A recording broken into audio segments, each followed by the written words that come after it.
Vamos ao tema da nossa aula de hoje, o andar no Espírito. Como você sabe, há uma guerra em nós de carne contra o Espírito e o Espírito contra a carne. Ao longo da nossa aula de hoje vamos explicar tudo isso aqui para vocês. Mas acredito que todos nós temos consciência de que existem tendências na nossa vida que precisamos estar atentos para ela. Muitas vezes são pontos fracos na nossa vida, ou eu diria, usando termos bíblicos, né?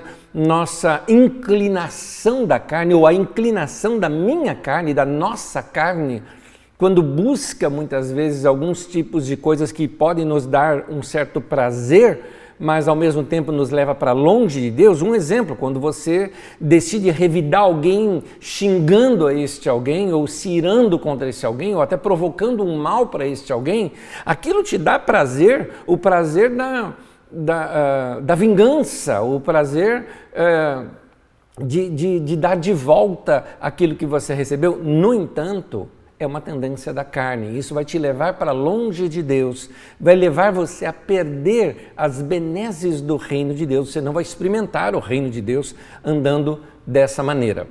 Então, há essa tendência em nós. Quando a gente não trata essas coisas na nossa vida, nós tivemos um bate-papo aqui antes dessa aula mesmo com o Rui Luiz Rodrigues, e nós conversávamos sobre esse ponto, e o Rui colocou um ponto muito importante. Ele falou, quando nós percebemos algumas dessas tendências na nossa vida, nós temos que dosá-la, ou seja, equilibrá-la, trazê-la para um momento de equilíbrio na nossa vida, praticando disciplinas espirituais que nos levem para o outro lado. Por exemplo, se você tem uma tendência a ser uma pessoa orgulhosa, você deve se disciplinar a servir, porque isso vai provocar em você equilíbrio, vai trazer em você a humildade, vai trazer um equilíbrio importante para a sua vida pessoal. Bom, ninguém está livre de ser traído por suas fraquezas, isso faz parte da nossa natureza humana, mas, no entanto, a maturidade nos leva a saber lidar bem com estas áreas da nossa vida.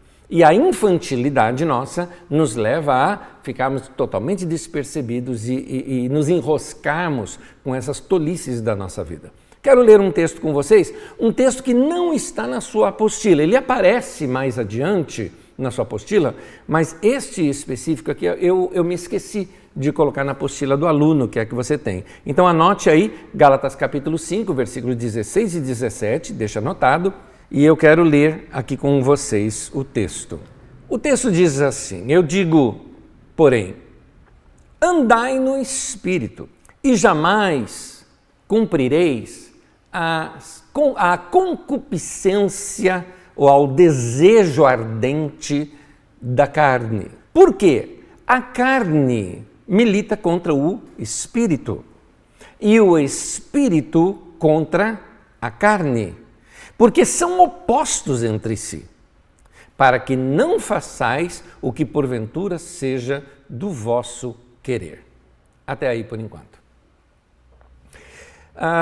Quando Paulo usa a palavra espírito, é difícil definir se seria espírito com E maiúsculo ou E minúsculo, porque na língua grega não tem isso. Se é o espírito humano ou é o Espírito Santo, é difícil definir. No entanto, nós entendemos que é a mescla dos dois.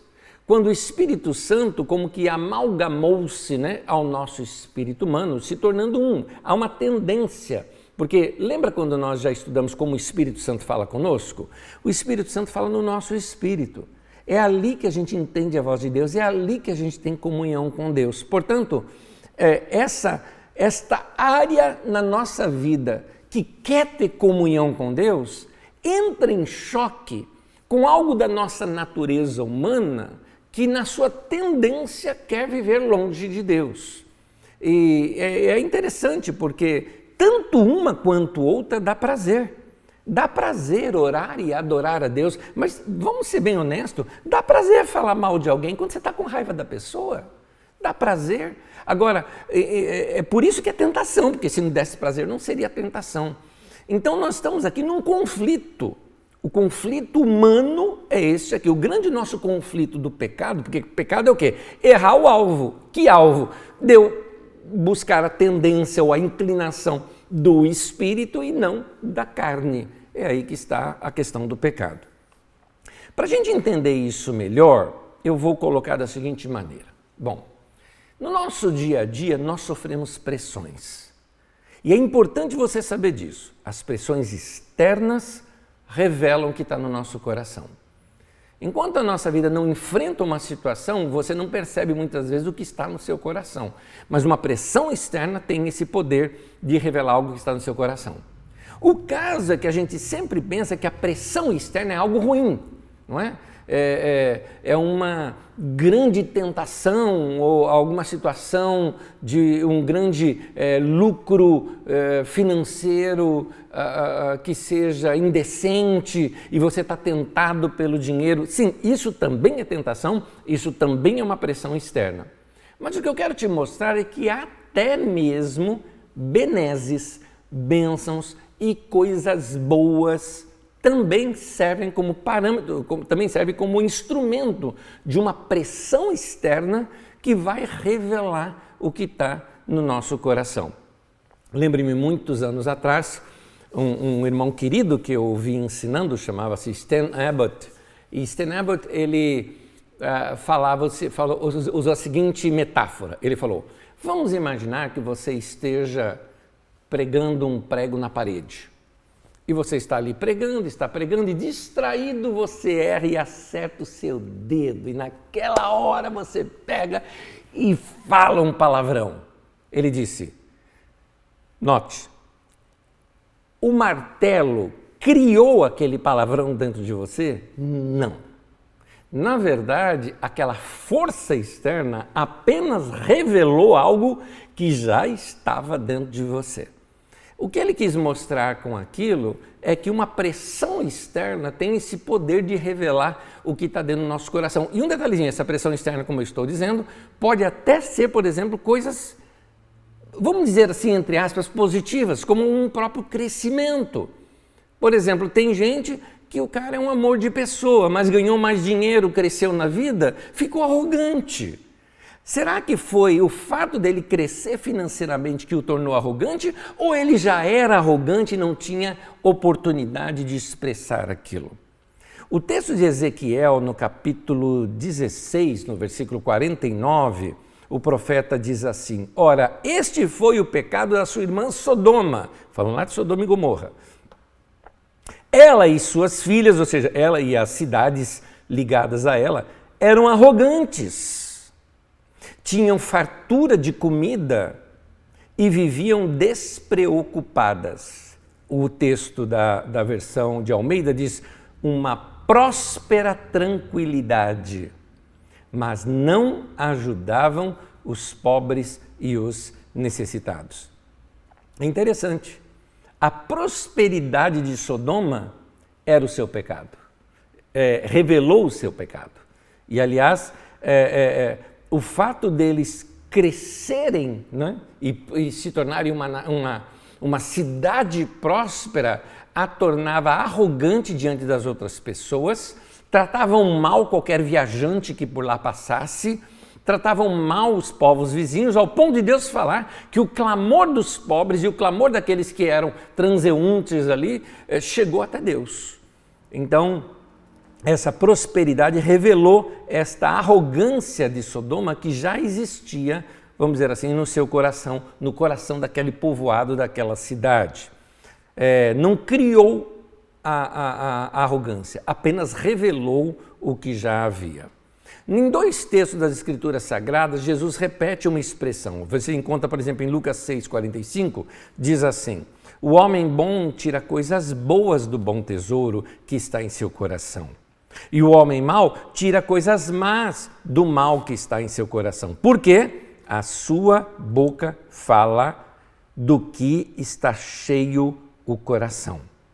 Da mesma forma, em Mateus, no capítulo 12, no versículo 34, diz assim, pois a boca fala do que está cheio o coração. Então, uma coisa interessante, olha, se o coração está cheio, quem que encheu aquele coração? Não é? Como é que o coração ficou cheio de coisa ruim ou de coisa boa? Como é que alimenta esse coração? Nós vamos ver isso ao longo aqui da nossa aula. Todos nós temos pontos fracos na nossa vida, eu chamaria isso aqueles calcanhar de Aquiles, não é? Essa história é uma história lendária grega, quando Aquiles, um grande guerreiro, e ele se tornou um grande guerreiro porque a mãe dele, segundo aquela mitologia, a mãe dele tinha que mergulhar quando ele era bebê, tinha que mergulhá-lo num rio, e para mergulhá-lo naquele rio, ela segurou no calcanhar dele, mergulhou nas águas daquele rio e o seu corpo ficou indestrutível. Só que exatamente onde ela segurou a sua mão, aquela parte não foi molhada pelas águas do rio. O que então fez com que ali fosse o ponto vulnerável de Aquiles. Essas mitologias sempre servem como parábolas para nos ensinar algumas coisas. Ora, existem coisas na nossa vida que são nossos pontos fracos. E a gente precisa aprender a reconhecer nossas fraquezas. A humildade está em a gente saber na nossa fortaleza, mas também conhecer bem as nossas fraquezas. Eu talvez te perguntaria, quais são as suas fraquezas? Quais são aquelas coisas que te levam para longe de Deus? Quais são aquelas coisas que te fazem agir de modo carnal, como nós vimos e já vamos ver mais ainda aqui ampliado no texto bíblico, tendências da nossa carne ou obras da carne, não é? Que despertam estas obras na sua vida. Nós precisamos ter consciência desses pontos fracos da nossa vida para não cair em armadilha. Então, como que a gente faz isso? Bom, uma vez que você percebe que você tem essa tendência, você tem que contrapô-la exatamente com disciplinas que vão te levar a fortalecer mais o espírito do que a carne. Nós vamos estudar isso ao longo da nossa aula. Então, uma frase que eu usei até como título de uma mensagem um dia foi que o ponto fraco seu, ele pode se tornar a porta de entrada para a sua infelicidade. Ele pode se tornar isso na sua vida. Porque vidas inteiras, às vezes carreira inteira, uma família inteira, um relacionamento, um ministério, pode ser destruído por causa de pontos fracos na sua vida que não foram ali corrigidos, não é? Ao longo da sua caminhada. Em Romanos 8, do versículo 5 ao 8, lendo agora pela NVI, Nova Versão Internacional, diz assim: quem vive segundo a carne tem a mente voltada para o que a carne deseja. Mas quem vive de acordo com o Espírito tem a mente voltada para o que o Espírito deseja. A mentalidade da carne, eu gosto dessa expressão, é morte, mas a mentalidade do Espírito, novamente gosto dessa expressão, é vida e paz. A mentalidade da carne é inimiga de Deus, porque não se submete à lei de Deus nem pode fazê-lo. Quem é dominado pela carne não pode agradar a Deus. Ainda o mesmo texto, só que agora na tradução de Almeida atualizada, só alguns trechos que ele diz o seguinte: porque os que se inclinam para a carne, mais adiante, mas os que se inclinam para o Espírito, e mais adiante, o pendor da carne. Muito bem. Nota que aqui a Bíblia está mostrando que há uma tendência na nossa vida de se inclinar para um dos dois. Vamos colocar aqui 3 círculos. Aqui, o Espírito, aqui no meio, a minha alma, e aqui o meu corpo, ok? Então, o meu espírito, minha alma e o meu corpo. No meu corpo, ou nas fontes de comunicação do meu corpo, é onde pode se infiltrar essas minhas tendências da carne. No meu espírito, nos relacionamentos que o meu espírito possa ter com o Espírito Santo, é onde possam se infiltrar essas benesses do fruto do Espírito. E uma coisa vai guerrear contra a outra. E no meio delas está o quê? A minha alma, a minha mente, as minhas emoções, a minha vontade. Essa guerra toda vai estar entre o meu espírito querendo a minha mente, querendo a minha atenção, querendo a minha vontade, E a minha carne querendo a minha mente, querendo a minha atenção, querendo a minha vontade, o meu querer. Por isso que o texto fala, para que não façais o que é do vosso querer. Num outro texto aqui das Escrituras mostra isso também. Então, nesse momento é o conflito, onde você que vai decidir para onde você vai caminhar. É como diz lá no texto de Deuteronômio 28, que diz assim: eis que eu coloco diante de ti bênção e maldição, escolhe. É interessante isso. Escolhe. Você escolhe se você vai decidir pela bênção ou pela maldição. Você escolhe se vai seguir o que Deus está te falando ou se você vai seguir a inclinação da sua carne. É isso, você escolhe. Essa tendência, vamos imaginar, por exemplo, você está dirigindo o seu carro, recebe uma fechada no trânsito e a pessoa ainda se enfesa com você como se você fosse o culpado e te provoca no trânsito. Naquele momento, se você é uma pessoa, por exemplo, estourada, se você é uma pessoa vingativa, se você tem essa tendência em você, você vai querer revidar. E olha o risco que você corre. Você corre o risco de um acidente, corre o risco do outro estar com um revólver e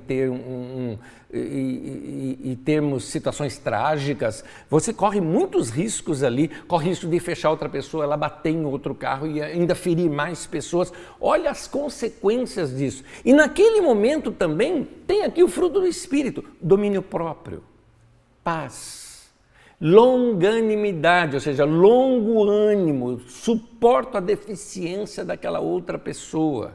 Então, na militância que existe aqui da carne e espírito e espírito e a carne, o que vai vencer é o que você vai estar alimentando mais. Por isso que a gente tem que ter disciplinas espirituais que alimentem a nossa vida espiritual. Por isso que o texto aqui de Romanos falava: a mente voltada para a carne faz o que a carne deseja. A mente voltada para o Espírito faz o que o Espírito deseja. Então nós precisamos tomar cuidado com a nossa mente. Com o que você anda alimentando a sua mente? Quem você anda ouvindo mais? Quais as coisas que mais alimentam o que você vê, o que você ouve, o que você escuta, aquilo que você raciocina, aquilo que mexe com o teu coração? Quem são essas pessoas? Se você está ouvindo pessoas muito arrogantes, você vai se tornar arrogante também.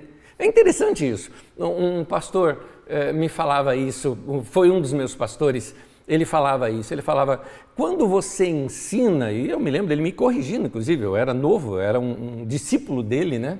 Ele me corrigindo assim, me orientando, né, para o meu ministério pastoral. Ele falava: Nésio, quando você ensina, você tem que checar mais o seu coração, até mesmo mais do que o seu ensino. Por quê? Porque quando você ensina, mais do que o conhecimento e o seu ensino, você passa o seu coração para as pessoas. Ele chamava isso de transferência de espírito. Não está falando de demônio, de espírito maligno. Está falando dessa atitude de coração. É isso que ele queria dizer. Ele dizia o seguinte: se uma pessoa é orgulhosa e arrogante, e ela ensina sobre humildade, o povo vai sair dali orgulhoso de ser humilde.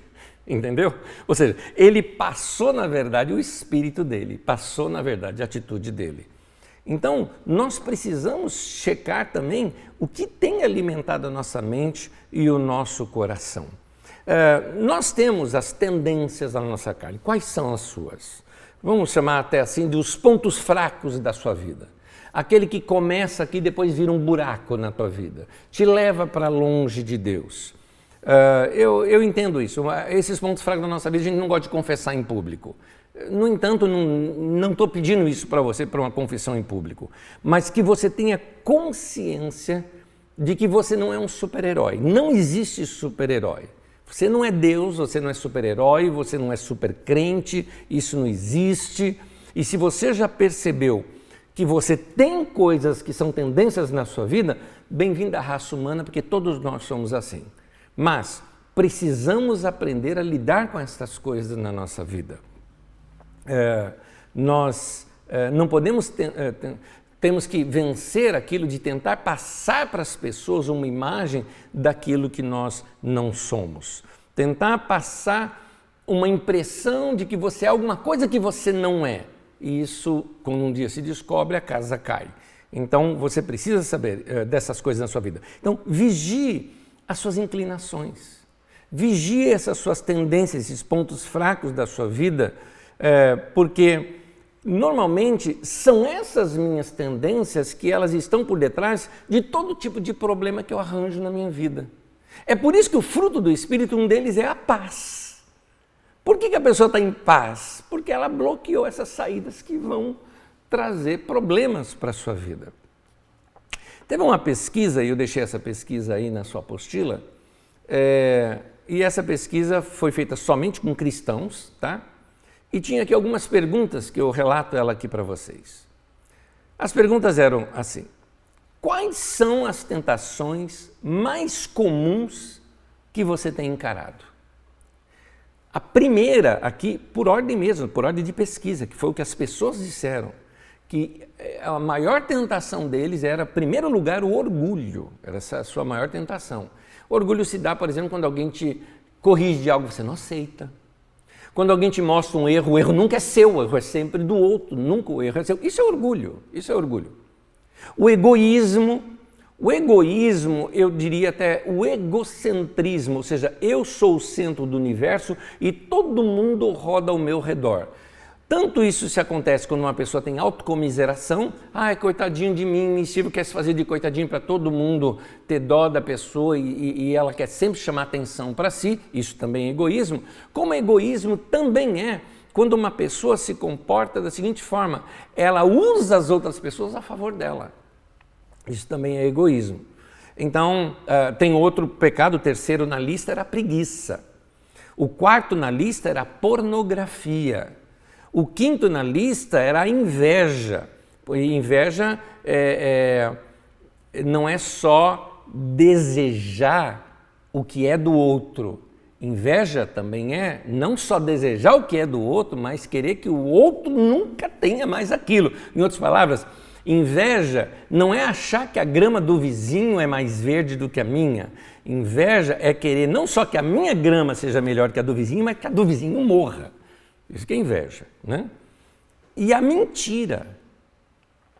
A mentira, eu até diria o seguinte, que a mentira, na verdade, era o principal pecado, deveria ter sido número 1, mas a maioria das pessoas que foram entrevistadas mentiram sobre isso, né? Na mesma pesquisa foi perguntado o seguinte: em que situação aquela tentação se torna pior para você? 81% das pessoas, olha aqui que coisa, disseram o seguinte: quando eu não tenho um bom tempo devocional com o Senhor. O que é um tempo devocional? Devocional vem de devoção, tudo aquilo que faz entre você e Deus. Leitura das Escrituras, estudo bíblico, pregação que você ouve, pregação que você mesmo prepara, mas também oração. Aquela oração onde você abre o coração para Deus e fala com Ele. Adoração, o louvor seu pessoal para Deus. Seu serviço a outras pessoas, se doar para outras pessoas, boas obras, mas não para se mostrar, mas aquela que você faz por amor a Deus. Pois bem, tudo isso fortalece o nosso espírito e nos ajuda a vencer a carne. Então aqui na pergunta, em que situação a tentação se torna pior para você, é quando eu estou fraco. Exatamente porque eu não pratiquei as disciplinas espirituais, que são as disciplinas devocionais. Então, 57% das pessoas também disseram o seguinte: quando eu estou fisicamente ou mentalmente cansado. É interessante. Quando a gente está cansado, a gente fica, como a gente diz assim, com o nervo na flor da pele. Na verdade, quando a gente está cansado, a gente perde um pouquinho a capacidade de raciocínio ou de segurar qualquer emoção, qualquer impulso que você tem, aí você estoura. Você estoura com quem está perto de você, você fica mal-humorado. Então, você fica mais suscetível à tentação quando você está esgotado, quando você está mentalmente cansado. Um homem ou uma mulher, por exemplo, mentalmente cansado, está com tanta coisa do trabalho, está com tanto problema no trabalho e tudo mais, que a pessoa pode daqui a pouco chegar em casa, abrir uma internet e assistir um filme pornográfico, uma pornografia, alguma coisa que porque ela quer fortes emoções, ela quer alguma outra coisa para compensar aquilo tudo, então ela pode cair nisso, porque está mentalmente e fisicamente cansada. É interessante isso. Também foi perguntado assim, o que te ajuda a vencer a tentação? 84% deles disseram, falar com Deus acerca da tentação, orar. É chegar para Deus e abrir o jogo com Deus, Deus, eu estou sendo tentado nisso. Deus, eu estou percebendo que eu estou tendente a isso, que eu estou inclinando para isso. 76% também disseram o seguinte, inviabilizar situações comprometedoras o mais rápido possível. Ou seja, tem ali um dinheiro que não é seu, ninguém está sabendo, você pode pegar, se está sendo tentado, o que você faz? Conta para mais pessoas, olha, tem um dinheiro ali, não é meu, o que eu faço com isso daqui? Pronto, você começa a inviabilizar aquela situação. Aliás, é um conselho que está lá em João, né? Na carta de 1 João, traz para a luz, aí você tira do campo das trevas, né? Traz para a luz a situação. 52% responderam, abri meu coração com algum amigo de confiança acerca do meu problema. É interessante que quando você tem esses amigos de confiança com quem você pode confiar e abrir o seu problema, você reconhece que você não está sozinho, fica mais fácil vencer. Todos nós temos tentações, irmãos mais maduros sofrem, novos também sofrem. É por isso que eu não sou a favor dessa teologia de super-heróis, que tudo eu consigo, pela fé eu consigo, pela fé eu consigo, e às vezes isso, na verdade, esconde um certo orgulho, arrogância e soberba, não é? Eu dou graças a Deus que nós procuramos estar junto com gente que está assim, desesperada por Deus, com vontade de andar com Deus. É isso que a gente tem que procurar fazer. Gente que reconhece suas fraquezas e que precisa da graça de Deus na sua vida. É assim que a gente tem que fazer para a gente alimentar esse espírito cristão, como havia em Jesus. A tentação em si, ela ainda não é o pecado. Às vezes a gente confunde tentação com pecado. A Bíblia diz, não nos deixe cair em tentação, mas nunca disse que a gente não seria tentado. Até Jesus foi tentado. É Martinho Lutero que diz o seguinte, eu não posso impedir que um passarinho voe sobre a minha cabeça, mas eu posso impedir que ele faça um ninho em cima dela.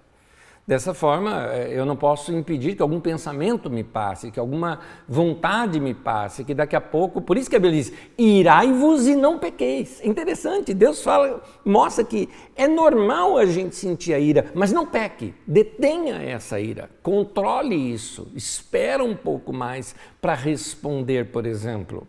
Um dos sinais de maturidade cristã é você reconhecer, eu gosto dessa simbologia, dessa metáfora, né?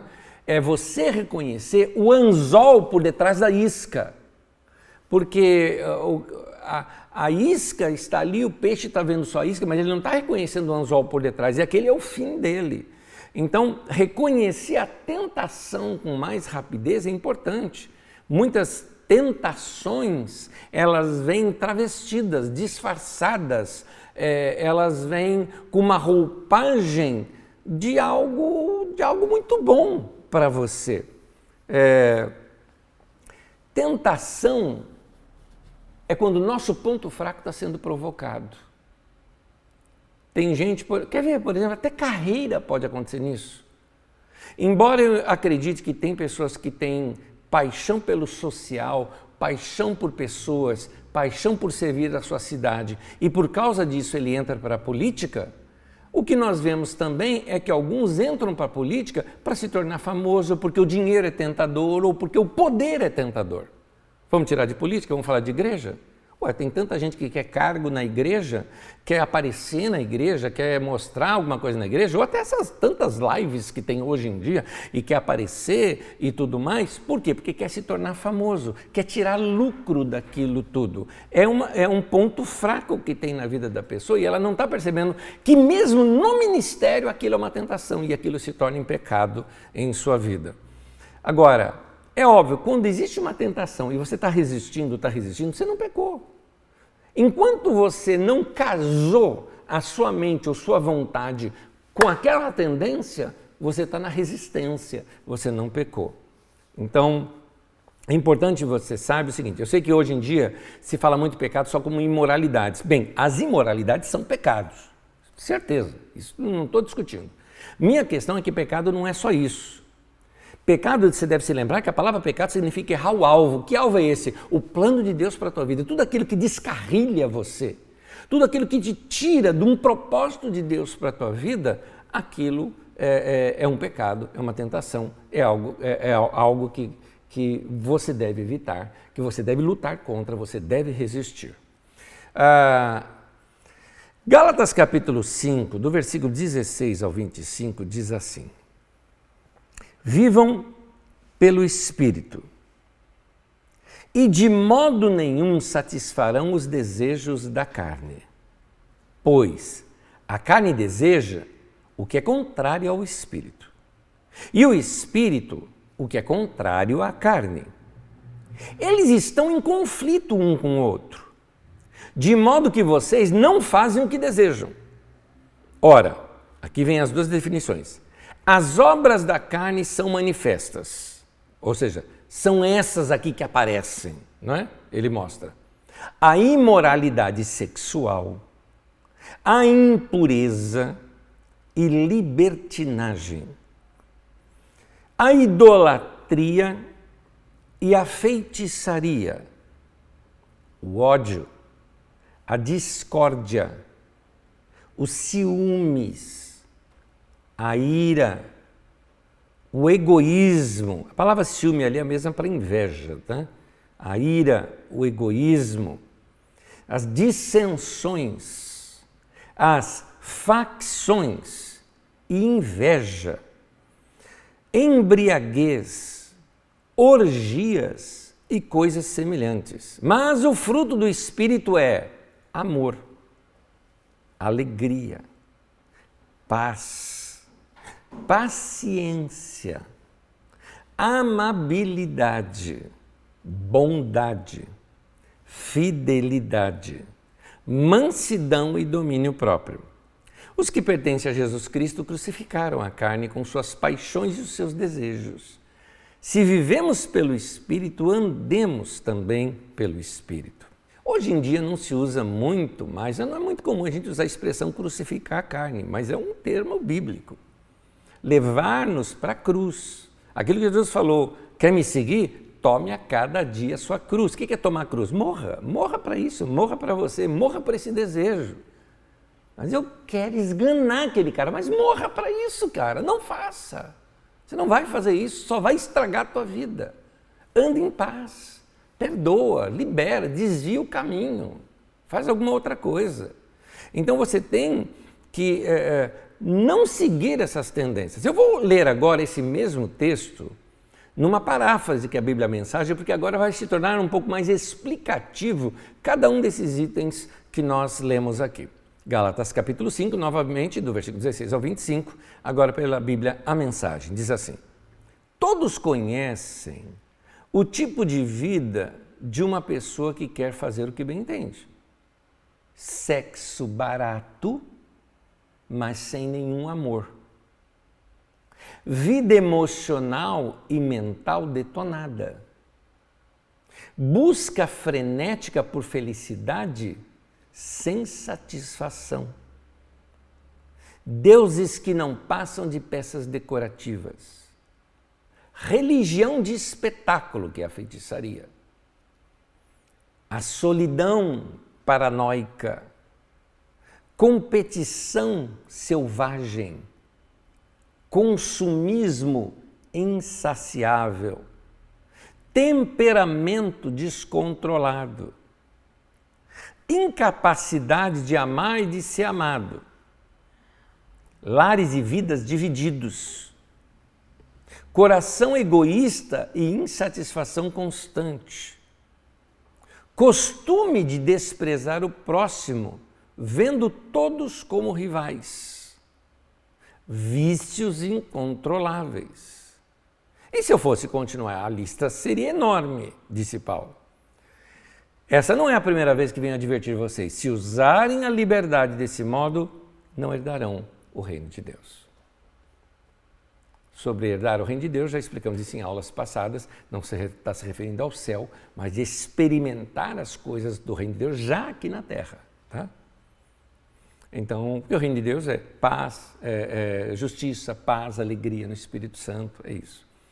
Então, você não experimenta a alegria em Deus, aquela vida leve, gostosa, porque você pratica as obras da carne. Nessa luta da carne e o Espírito, quem vence? Vence o mais forte. Quem é o mais forte? O mais forte é aquele que você alimenta mais. No texto de Tiago, no capítulo 1, versículo 14 e 15, diz assim: cada um, porém, é tentado pelo próprio mau desejo, sendo por este arrastado e seduzido. Então este desejo, tendo concebido, dá luz ao pecado. E o pecado, após ter se consumado, gera a morte. É interessante aqui que esse texto é cheio de palavras que a gente precisaria esmiuçá-las para compreender um pouquinho até melhor, ampliar a ideia desse texto. Primeira coisa que eu já vejo nesse texto é que aqui está dizendo o seguinte, que cada um é tentado pelo seu próprio mau desejo. Muitas vezes a gente bota a culpa no diabo que não tem nada a ver com o assunto. Eu não estou dizendo que o diabo não instiga essas coisas, sim, mas se você não tivesse desejo por aquilo, não seria tentação. Entendeu? Tentação tem que ser algo desejoso, senão não é tentação. Eu vou jogar aberto com você. Por exemplo, eu nunca fui tentado, vamos dizer o seguinte, a usar drogas. Nunca fui tentado a isso. Nunca fui tentado ao fumo, que eu acho que é um mal na vida da gente. Eu nunca fui tentado. Por quê? Porque eu não gosto. Estou nem aí com essas coisas. Nunca fui tentado, né, nisso. Ora, eu só posso ser tentado nas coisas que são desejos meus, que eu tenho vontade. Então, certamente na minha vida já fui tentado a ser arrogante para querer crescimento, já fui tentado a buscar elogio para tentar me fortalecer no momento em que eu estou down. Então, são tentações e você tem que, você é tentado pelo seu mau desejo, mas só a tentação pelo mau desejo não é pecado ainda. O pecado não se consumou. Aqui está dizendo que esse mau desejo acontece quando você é arrastado e seduzido por ele. E aí que vem o ponto. Este desejo, tendo sido concebido, diz aqui o texto, é que dá luz ao pecado. Olha, para haver uma concepção, existe ali o macho e a fêmea, não é? Onde há concepção. Existe dois ali para que haja concepção. Então, para que haja para que seja concebido, é necessário que a minha mente, ou a minha vontade, ou o meu coração se unir com aquilo. A partir do momento em que eu decidi, então eu pequei. A partir do momento que eu inclinei a minha mente para aquilo, ou seja, eu decidi, por isso que a Bíblia diz, a inclinação da carne dá para a morte, a inclinação do Espírito dá para a vida e paz. Então é essa decisão que consuma tudo isso, que traz essa concepção. Então, qual é o segredo aqui? Qual é a lição para nós aqui? Corre, meu querido, mas corre para Deus. Às vezes a gente fica tentando combater os pensamentos da tentação, mas quanto mais você combate o pensamento da tentação, ele fica maior, porque você fica pensando naquilo. Você está com vontade de esganar aquela pessoa. E você fala, não vou esganar, mas que eu estou com vontade, eu estou. Ah, se estou. Quanto mais você dá. E aí, quanto mais você pensa naquilo, mais ela vai crescendo, aquela vontade. Então, para de pensar naquelas coisas e pensa nas coisas de Deus. Você tem que tirar da tua mente aquele assunto e colocar na tua mente as coisas de Deus.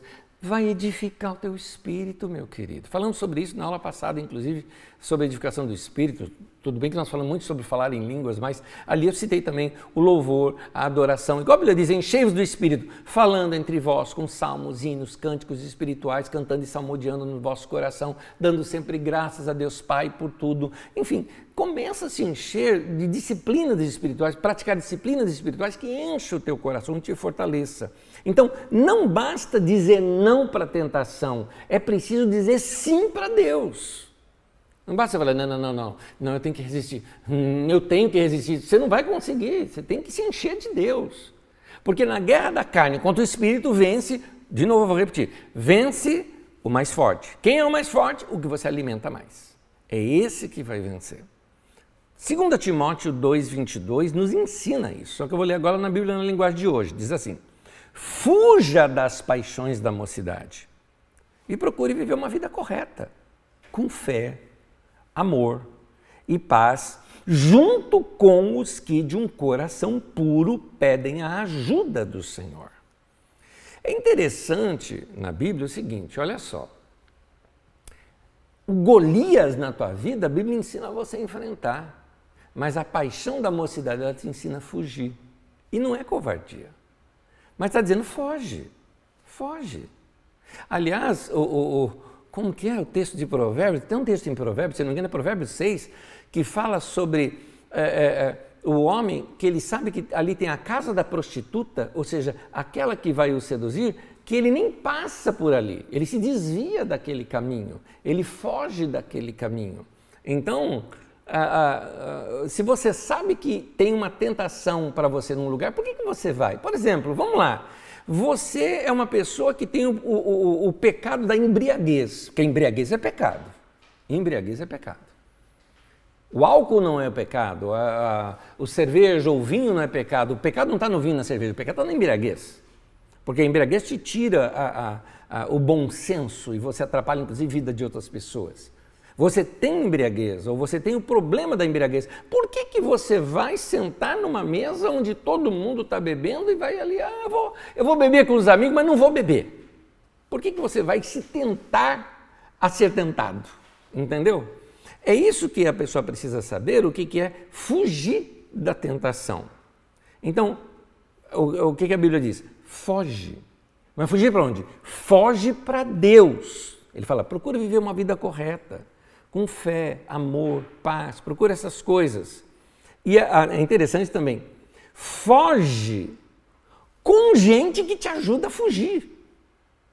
Você precisa estar ao redor de pessoas que querem viver esse mesmo tipo de vida que você quer viver para Deus. É isso que você tem que fazer. Então, aqui, porque você tem que, o texto aqui fala, junto com os que com um coração puro pedem a ajuda do Senhor. Já conhece aquele velho ditado, diga-me com quem andas, que direi quem tu és? Então, com quem você está andando? Não é? A quem você está dando ouvidos? É isso que vai te ajudar a você viver uma vida de paz e tranquila, ou uma vida totalmente atribulada, atormentada, cheia de problemas, cheia de encrenca e que vira e mexe você está na lama. Como é que a gente se livra disso? Primeira coisa, oração sincera. O que é sincera? Sincera é desmascarado, é isso. É sincera no sentido de que as máscaras de cera que se usava pelos atores gregos, né? Então você representava uma coisa que você não era. Chega diante de Deus e fala abertamente com Deus quem você é, o que você está passando. Seja sincero, pelo menos com Deus seja sincero. E aí o arrependimento. Arrependimento é mudar a mente, é mudar a atitude ou mudar a direção.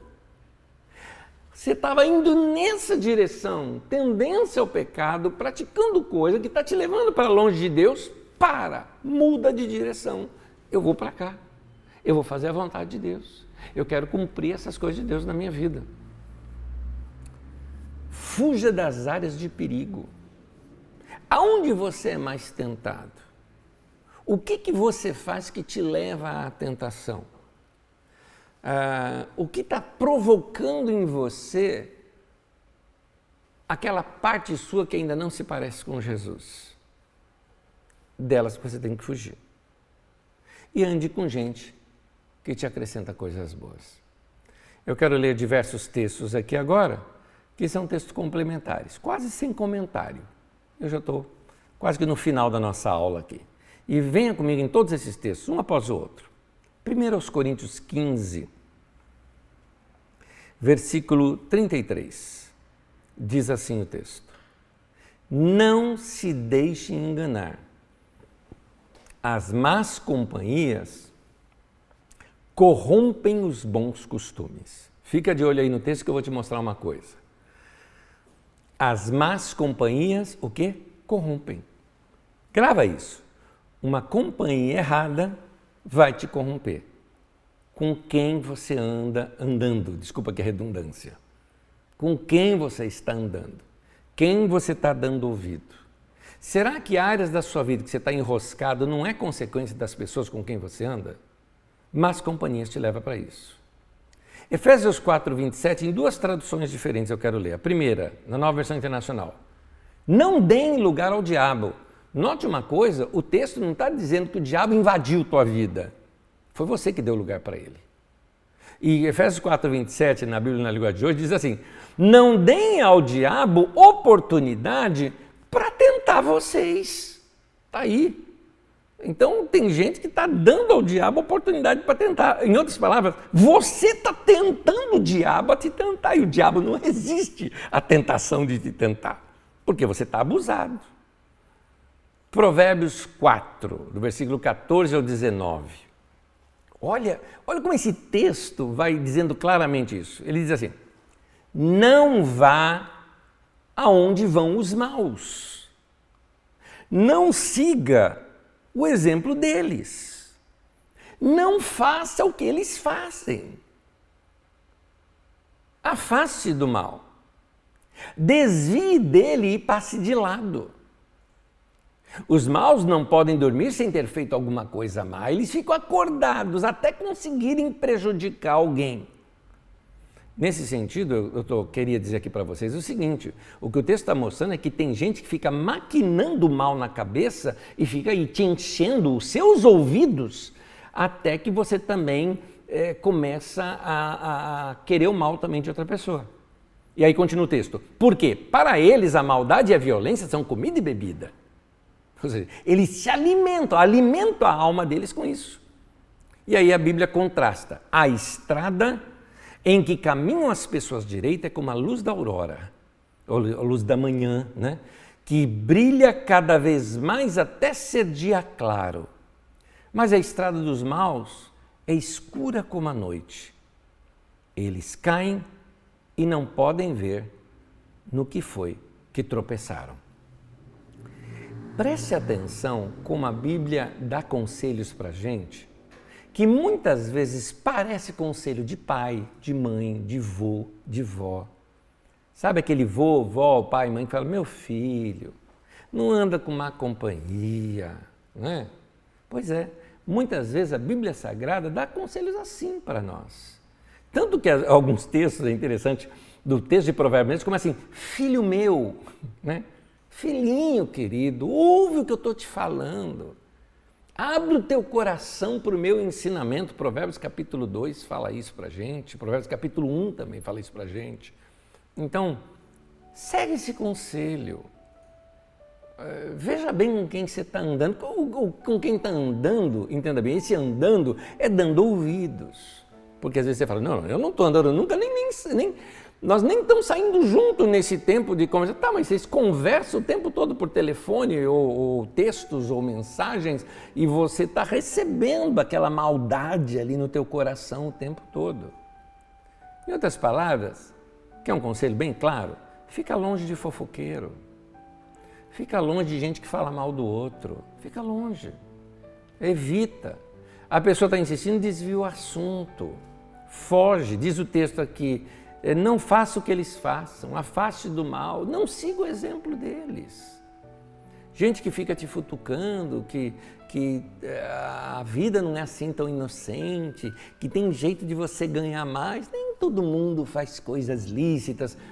Entenda que aquelas palavras você não pode ouvir, você tem que se desviar disso. Eu vou terminar lendo o texto de Salmos. O primeiro salmo da Bíblia.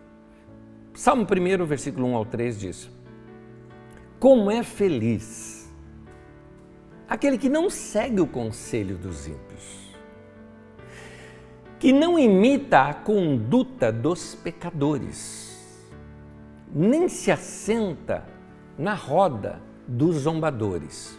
Deixa eu te explicar algo. quando o texto bíblico que fala não segue o conselho dos ímpios, é importante você saber que aqui não está dizendo apenas assim, que uma pessoa má veio e te deu um conselho. Não, é mais do que isso. Não siga a mentalidade, a cultura, a maneira de pensar de um ímpio. Por quê? Porque a palavra conselho na Bíblia, aqui no livro de Salmos principalmente no de Salmos, Provérbios também, mas principalmente em Salmos, conselho pode ser conselho do Senhor, e o conselho do Senhor é a palavra de Deus, é a cultura do reino de Deus, é a doutrina de Deus. Então existe a doutrina de Deus, existe a doutrina que a Bíblia chama de doutrina dos apóstolos, né? A doutrina de Cristo, né? Seria andar como Jesus andou, praticar as coisas que Jesus nos ensina, a maneira como nós tratamos as pessoas dentro da nossa casa. Este é o conselho da palavra de Deus. Por isso que Paulo, por exemplo, quando esteve ali com os irmãos de Éfeso, ele falou: eu não deixei de ensinar a vocês todo o conselho de Deus. Ou seja, eu mostrei para vocês como é que se vive para Deus. Esse é o conselho de Deus. E aqui existe também o quê? O conselho dos ímpios. O que é o conselho dos ímpios? Gente, está na televisão, está na internet, está em todo lugar. Que diz o quê? Viva o teu prazer, dane-se a boa moralidade, deu vontade, faça. Vai lá e enfia o pé na jaca. Teu marido te traiu, vai lá e trai ele também, faz a mesma coisa. É isso aqui é conselho dos ímpios, gente. É o que você vê em novela, é o que você vê nos filmes, está por detrás da mentalidade. E a Bíblia diz o seguinte, que você não segue, não diz que você não ouve, porque você ouve, você escuta. Você está assistindo um filme, aparece. Você está assistindo um comentário, o cara fala.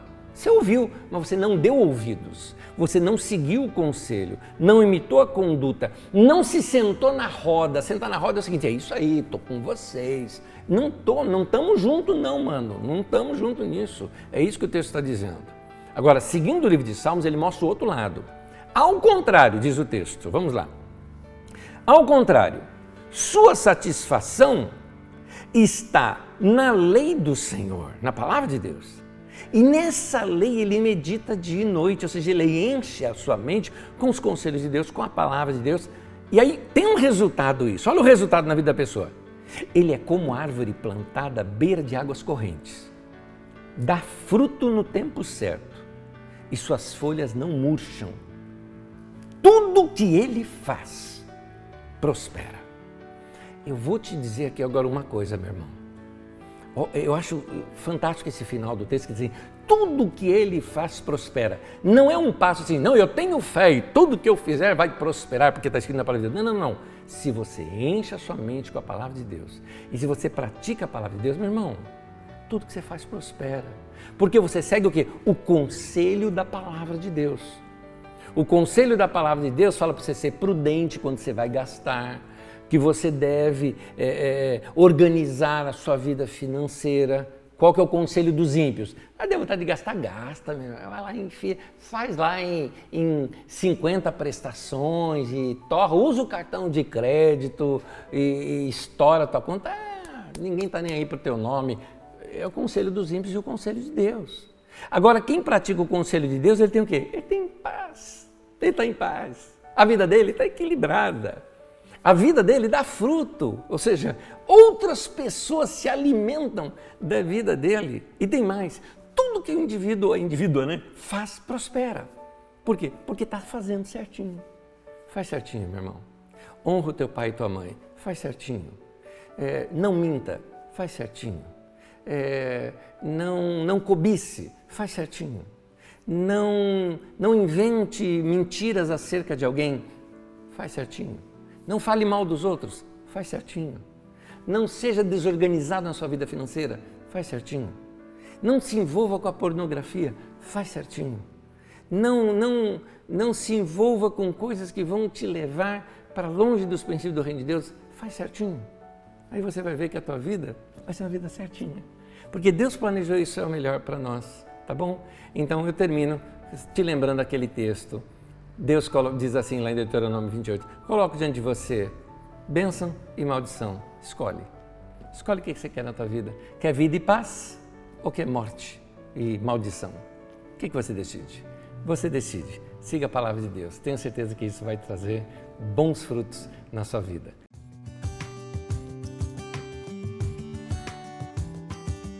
Sebastião, querido, um abraço para você. Diz aqui, tem 2 perguntinhas suas. A primeira, Anésio, para não andar com os maus, eu preciso antes julgá-los. Isso também não é pecado? Querido, olha só, tem uma palavra na Bíblia que às vezes é traduzido como julgar, mas a melhor tradução dela, inclusive em Coríntios 2, por exemplo, é a palavra discernir. A Bíblia diz que o homem espiritual, ou seja, quem anda com Deus, discerne bem todas as coisas. Eu vou estudar aqui com vocês sobre o dom do discernimento de espíritos, está nos próximos que eu quero estudar aqui com vocês. E numa das manifestações desses dons não tem a ver só com ver demônio, isso e aquilo, tem a ver muitas vezes com discernir o espírito que está naquela pessoa, o espírito no sentido de atitude. Sabe quando uma pessoa está tentando te enganar e você percebe? É isso, você discerniu. Discernir é saber separar. Eu uso até a expressão que é como quando eu escolhia feijão, né? Quando eu era criança, comprava feijão, o feijão vinha com sujeiras nele, né? Então você tinha que separar, escolher o feijão do bom do ruim, separar o bom do ruim. Da mesma forma, então a Bíblia diz sobre separar o precioso do vil. A Bíblia fala sobre isso no texto de Jeremias. Então, o andar com os maus, eu vou emendar, Sebastião, se você me permite, eu vou emendar com uma pergunta que foi feita aqui pelo Fernando Dionísio, que ele diz assim, Anésio, não temos que tentar tirar as pessoas más deste caminho e com a palavra tentar trazer ela para o caminho do Senhor, mostrando o caminho certo? Não temos que apresentar o nosso conhecimento? Note bem a pergunta do Dionísio, ora, como é que, assim, a Bíblia fala para eu não andar com o ímpio, mas como é que eu vou pregar o evangelho para ele se eu não andar com ele? Note, o andar aqui não é de estar junto, não é de trabalhar junto, não é de bater um papo com a pessoa, não é isso.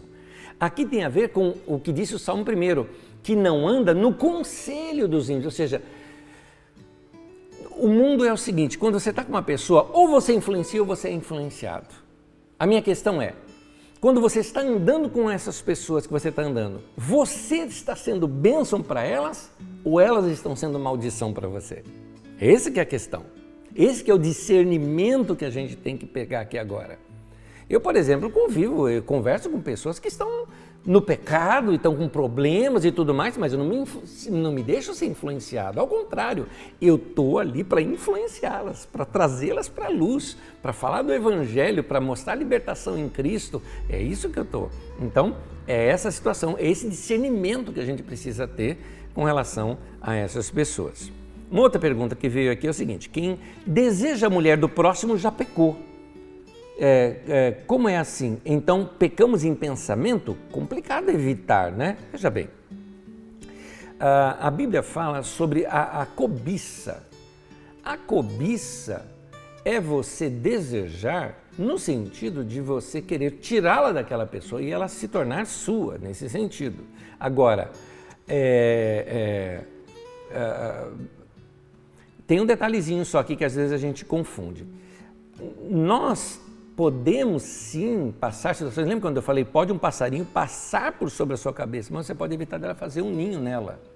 Pode passar, por exemplo, situações de você, por exemplo, estou seguindo aqui a sua pergunta, de você ver uma mulher bonita, por exemplo, e você se encantou, você achou muito bonito aquilo. A mulher viu um homem bonito e falou, uau, é muito bonito. Pronto, parou ali. Agora, se você deixar aquilo fazer um ninho na tua cabeça, você vai começar a se imaginar tendo relações sexuais com aquela pessoa. Você vai adiante naquilo. Então, não há pecado em você ter visto uma beleza, achou beleza e parou por ali.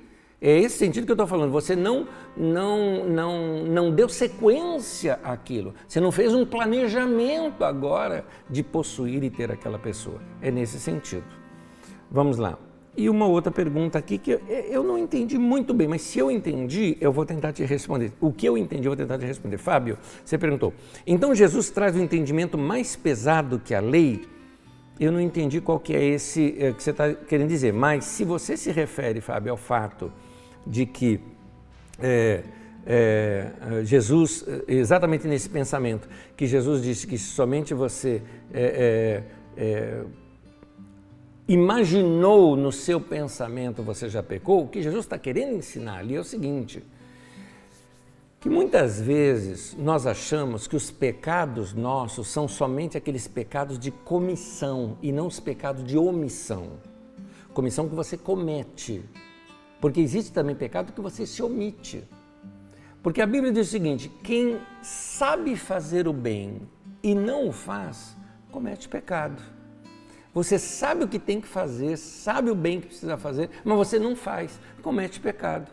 Da mesma maneira como quem fez maldade. De igual modo, por exemplo, se você, ainda que você não teve relações sexuais com a mulher do teu vizinho, mas você planejou, arquitetou e não deu certo, Jesus está falando, pecou do mesmo jeito. Você pecou do mesmo jeito. Então, é isso que Jesus está nos ensinando. O que Jesus está nos ensinando, na verdade, é para a gente ter uma vida pura, uma vida limpa e uma mente tranquila, uma mente saudável. Bom, eu contraporia, na verdade, eu fortaleceria o pensamento de Jesus, colocando, contraporia essa situação, fortalecendo o pensamento que Jesus fala sobre a nossa mente saudável, colocando, por exemplo, Filipenses 4, se eu não me engano é o versículo 8, que diz assim, tudo que é puro, tudo que é bom, tudo que é honesto, tudo que é de boa fama, e aí ele coloca mais outras coisas, seja isto que ocupe o vosso pensamento. Então, como diz em Colossenses, se você já está crucificado com Cristo, pensai nas coisas que são de cima. Ou seja, se alimente a sua vida, alimente a sua mente com coisas boas. Porque quem se alimenta a sua vida só com coisas ruins o tempo todo, vai acabar se enfiando no pecado, estragando a sua vida e se desviando do propósito de Deus para a sua vida. Esses são conselhos e que Deus abençoe a sua vida. Uma última pergunta que veio aqui se refere à aula passada. Quem é batizado no Espírito Santo tem mais privilégio? A resposta é não. Tá bom? A resposta é não. Tá? Mas, certamente, o batismo no Espírito Santo não é para ter privilégio na vida. O batismo no Espírito Santo é para te dar poder para você testemunhar de Jesus. É aquilo que está em você, que arde tão forte no teu coração, que queima no teu coração, que você tem desejo de levar a mensagem do Evangelho para outras pessoas também. É para isso que é o batismo do Espírito Santo. O batismo do Espírito Santo não é para falar em língua, para ter poder, não é para nada disso. É para servir as pessoas, amar as pessoas, ser cheio do Espírito para poder se doar mais para as outras pessoas. Gente, está chegando mais perguntas. Dá uma pausa aí nas perguntas, porque senão não dá tempo de terminar. Eu nem deu tempo de ler mais. O que fazer quando uma pessoa segue a Deus e anda com pessoas tementes a Deus, mas não consegue largar um vício? A pessoa lê a Bíblia, ora, mas é fraca e não consegue sair do vício. Bom, eu li o texto bíblico e completei dizendo que a Bíblia fala para fugir das paixões da mocidade, mas a Bíblia também fala mais adiante para você correr, junto com aqueles que, ou seja, o que o texto está mostrando? Que a gente deve buscar ajuda de gente que também está querendo se livrar, gente que também está precisando crescer. Da mesma forma, quando uma pessoa tem um problema psicológico e a gente recomenda, olha, você precisa de um terapeuta, uma pessoa que está com um problema com o pecado, com o vício, ele está precisando de um bom conselheiro. Um irmão maduro na fé, um pastor. Aliás, se algum de vocês precisarem de um conselho de um dos pastores, escreve para a gente, secretaria@carisma.com.br, marca um horário, ou por telefone mesmo aqui no horário comercial você pode marcar com a nossa secretária e vai agendar com um dos pastores para conversar com você, porque o que você precisa é de um irmão maduro para te ajudar a vencer esse momento da tua vida, tá bom? Deus abençoe cada um de vocês. Graça, paz, bênção na vida de vocês e eu espero que vocês pratiquem essas coisas, cresçam nelas, andem no Espírito e é isso que vai fortalecer a vida da gente. Por que eu dei essa base aqui do andar no Espírito? Porque eu vou continuar falando sobre os dons do Espírito Santo e a gente não pode trabalhar com os dons do Espírito Santo numa mente carnal, nós precisamos trabalhar com uma mente espiritual. Se você quiser experiências com os dons do Espírito Santo, tem que alimentar a mente com as coisas de Deus e crescer nessa área também. Deus abençoe, paz e bênção para você. Até a próxima aula na terça-feira.